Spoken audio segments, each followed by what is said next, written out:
കുറച്ച് ദിവസങ്ങളായി കൊക്രോച്ചുകൾ മാത്രമായിരുന്നു നമ്മുടെ വാർത്താ മാധ്യമങ്ങളിൽ നിറഞ്ഞു നിന്നത്. ഡൽഹിയിലെ അവരുടെ സമരം വലിയ കോളിളക്കമാണ് സൃഷ്ടിച്ചത്. ഒടുവിൽ കേന്ദ്ര വിദ്യാഭ്യാസ മന്ത്രി ധർമ്മേന്ദ്ര പ്രധാന് രാജിവെക്കേണ്ടി വന്നു. ഏതാണ്ട് സമരക്കാർ പറയുന്ന ആവശ്യങ്ങളൊക്കെ തന്നെ കേന്ദ്ര സർക്കാർ അംഗീകരിക്കുകയും ചെയ്തു.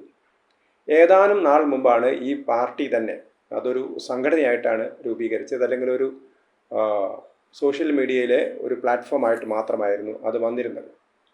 പിന്നീടാണ് അവർ നീറ്റ് സമരത്തിൽ ഇടപെടുന്നതും അതിനെക്കുറിച്ചുള്ള ആവശ്യങ്ങൾ ഉന്നയിക്കുന്നതും സമരം നടത്തുന്നതും പരിസ്ഥിതി പ്രവർത്തകനായ ലഡാക്ക് എന്നുള്ള നേതാവിനെ കൊണ്ടുവന്ന് സമരം നടത്തിക്കുന്നതും ഒക്കെ. ഏതായാലും ആ ഒരു സമരം വിജയിച്ച സ്ഥിതിക്ക് ആ സമരം കൊണ്ടവർ അവസാനിപ്പിക്കുമോ, അതോ അവർ രാഷ്ട്രീയത്തിലിറങ്ങുമോ? രാഷ്ട്രീയത്തിലിറങ്ങുമോ എന്ന ചോദ്യത്തിന് നോ എന്ന് പറയുന്നത് ഞങ്ങളുടെ നിലപാടിലില്ല, തങ്ങളുടെ സമീപനമല്ല എന്നുള്ളൊരു ഉത്തരമാണ് അതിന് അവരുടെ ഒരു വക്താവ് നൽകിയത്. അതിനർത്ഥം തങ്ങൾ രാഷ്ട്രീയത്തിൽ പ്രവേശിക്കും എന്ന് തന്നെയാണ്. അപ്പം ഇന്ത്യയുടെ രാഷ്ട്രീയത്തിൽ കാര്യമായ മാറ്റമുണ്ടാക്കാൻ ഈ പാർട്ടിക്ക് പറ്റുമോ? അതൊരു തരംഗമായിട്ട് മാറുമോ? അല്ലെങ്കിൽ എന്തൊക്കെ റിപ്രക്കഷൻസ്, എന്തൊക്കെ പ്രത്യാഘാതങ്ങളായിരിക്കും ഈ പാർട്ടി ഉണ്ടാക്കാൻ പോകുന്നത് എന്നൊരു ചോദ്യമാണ് ഇപ്പോൾ ഉയരുന്നത്. നമുക്കറിയാം, കുറച്ച് വർഷങ്ങൾക്ക് മുമ്പ് 2012 ഡൽഹിയിൽ അണ്ണാ ഹസാരെയുടെ നേതൃത്വത്തിൽ വലിയ അഴിമതി വിരുദ്ധ പ്രക്ഷോഭം നടന്നത്. അതുപോലെ തന്നെ ആ സമയത്ത് തന്നെ അവിടെ ഒരു പെൺകുട്ടി, നിർഭയ എന്ന് പിന്നീട് വിശേഷിപ്പിക്കപ്പെട്ട പെൺകുട്ടി മാനഭംഗം ചെയ്യപ്പെട്ട് കൊല ചെയ്യപ്പെട്ട സമയത്ത് അതിനെതിരെ വലിയൊരു പ്രക്ഷോഭം, അതൊരു ആരെങ്കിലുമൊക്കെ സംഘടിപ്പിച്ച, ഇന്നിപ്പോൾ ആരോപിക്കപ്പെടുന്നത് പോലെ ഏതെങ്കിലും വിദേശ ശക്തികളോ അല്ലെങ്കിൽ മറ്റാരെങ്കിലും പണം കൊടുക്കുകയോ അങ്ങനെ ഓർഗനൈസ് ചെയ്യുകയോ ചെയ്തതല്ല, സ്വയം ഓർഗനൈസ് ചെയ്ത ആളുകൾ പെട്ടെന്ന് തന്നെ വലിയ ഒരു സ്വാഭാവികമായി ഉയർന്നൊരു പ്രക്ഷോഭമായിരുന്നു. ഈ നീറ്റ് പരീക്ഷാ പ്രക്ഷോഭത്തിനും അതിന് പിറകിൽ എന്തൊക്കെ സംഘടനാ ശക്തിയും സഹായമൊക്കെ ഉണ്ടെങ്കിൽ തന്നെ ആളുകളുടെ ഇടയിൽ, വിദ്യാർത്ഥികളുടെ ഇടയിൽ നിന്ന് സ്വയം ഒരു പ്രേരണ ഉണ്ടായി എന്നുള്ളത് വളരെ വ്യക്തമാണ്. അപ്പം അതുകൊണ്ട് തന്നെ അണ്ണാ ഹസാരെയുടെ നേതൃത്വത്തിലുണ്ടായിരുന്ന ആ സമരത്തിൻ്റെ ചില സൂചനകളെങ്കിലും നമുക്കിപ്പോൾ കാണാം. ആ സമരത്തിൻ്റെ ഒരു പ്രധാനപ്പെട്ട ഒരു ആഫ്റ്റർ എഫക്റ്റ് എന്ന് പറയുന്നത്, അന്നത്തെ സമരത്തിൻ്റെ നേതാവായിരുന്ന അദ്ദേഹം ഒരു ഗാന്ധിയൻ സമര ശൈലിയുടെ നേതാവായിരുന്നു അണ്ണാ ഹസാരെ. അദ്ദേഹത്തിൻ്റെ മഹാരാഷ്ട്രയിലെ റാലേഗൻ ഷിദ്ദിയിലൊക്കെ അദ്ദേഹത്തിന് വലിയ പ്രോജക്റ്റുകളൊക്കെ തന്നെ ഗാന്ധിയൻ രീതിയിൽ പ്രോജക്റ്റുകളൊക്കെ നടത്തിയിരുന്ന ഒരു വലിയൊരു വ്യക്തിയായിരുന്നു. അദ്ദേഹമായിരുന്നു അഴിമതി വിരുദ്ധ പ്രക്ഷോഭം നയിച്ചത്. പക്ഷേ അദ്ദേഹത്തിൻ്റെ താല്പര്യമില്ലാതിരുന്നിട്ട് കൂടി അദ്ദേഹത്തിന് അനുയായിയായിട്ടുള്ള അരവിന്ദ് കെജ്രിവാൾ ഒരു രാഷ്ട്രീയ പാർട്ടി രൂപീകരിക്കുകയാണ് ചെയ്തത്. കാരണം അഴിമതിക്കെതിരായിട്ടുള്ള രാഷ്ട്രീയ പാർട്ടിയായിട്ടാണ് അത് രംഗത്ത് വന്നത്. അത് ആദ്യത്തെ തെരഞ്ഞെടുപ്പുകളിലൊക്കെ വലിയ വിജയം നേടുകയും ചെയ്തു. ഇപ്പോൾ ഡൽഹിയിലെ ലോക്സഭാ തെരഞ്ഞെടുപ്പിൽ BJP വിജയിക്കുമ്പോൾ പോലും ഡൽഹിയിലെ നിയമസഭയിൽ വിജയിച്ചത് ആം ആദ്മി പാർട്ടിയായിരുന്നു. അദ്ദേഹം മുഖ്യമന്ത്രിയായി, അരവിന്ദ് കെജ്രിവാൾ, മനീഷ് സിസോദിയെ പോലുള്ള ആളുകളൊക്കെ മന്ത്രിമാരായി. പിന്നീട് ഇപ്പോൾ അവർ പഞ്ചാബിലും അധികാരം പിടിച്ചെടുത്തു. പക്ഷേ ഡൽഹിയിൽ ഏതാണ്ട് ജനം അവരെ കൈയൊഴിഞ്ഞു. കാരണം എന്താണ്? അഴിമതിക്കെതിരെ ഉയർന്നു വന്ന രാഷ്ട്രീയ പാർട്ടി തന്നെ ഏറ്റവും വലിയ അഴിമതിക്കാരായി. ലളിത ജീവിതത്തെക്കുറിച്ച് പറഞ്ഞ ആളുകൾക്ക് തന്നെ കോടിക്കണക്കിന് രൂപയാണ് ഔദ്യോഗിക വസതിക്ക് വേണ്ടിയിട്ട് ചെലവഴിച്ചത്. അങ്ങനെ മദ്യത്തിൽ കുംഭകോണം, അങ്ങനെ എല്ലാവിധ അഴിമതി, ഏതൊക്കെ രീതിയിൽ അഴിമതി നടത്താവോ അതൊക്കെ അവർ അഴിമതി നടത്തി കൊണ്ടുവന്നു. അപ്പം അങ്ങനെയൊരു ആം ആദ്മി പാർട്ടിയുടെ ഒരു ചരിത്രം പുതിയ പാർട്ടിയുടെ മുമ്പിലുണ്ട്. പക്ഷെ എന്ത് തന്നെയായാലും അവർ രാഷ്ട്രീയത്തിൽ ഇറങ്ങുകയാണെങ്കിൽ അത് എന്തായിരിക്കും അതിന് ഉണ്ടാവുക എന്നുള്ളൊരു ലക്ഷ്യമാണ് നമ്മൾ, അല്ലെങ്കിൽ എന്തൊരു പ്രത്യാഘാതമാണ് ഉണ്ടാവുക എന്നുള്ളതാണ് നമ്മൾ നോക്കുന്നത്.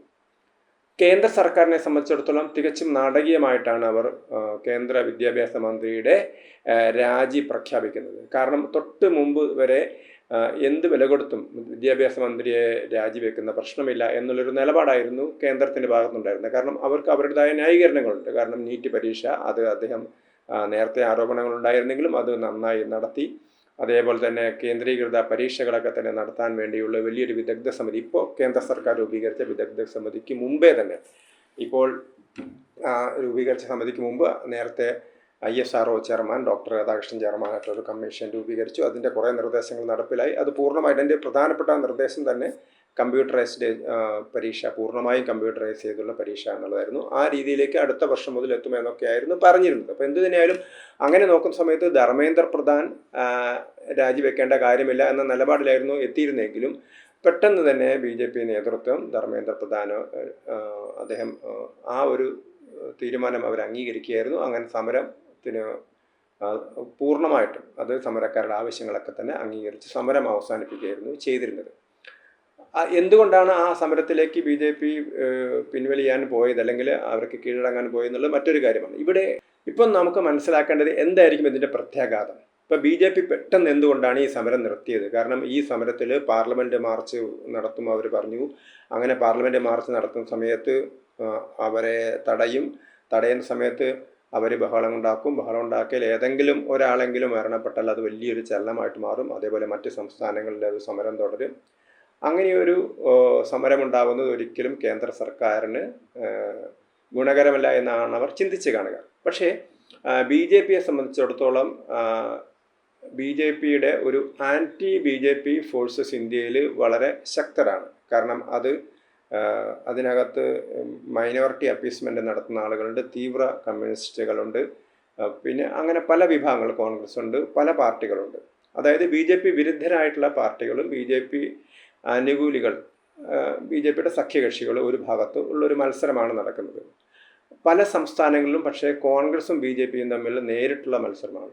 അപ്പോൾ ഇങ്ങനെ ഒരു മൂന്നാമതൊരു ശക്തി കൂടി രാഷ്ട്രീയ രംഗത്ത് വരികയാണെങ്കിൽ എന്തായിരിക്കും അതിൻ്റെ ഒരു പ്രത്യാഘാതം എന്നുള്ളതാണ് നോക്കുന്നത്. ബി ജെ പിക്ക് ഇപ്പോൾ ജയിക്കാൻ പറ്റാത്ത ചില സംസ്ഥാനങ്ങൾ ഉണ്ട്.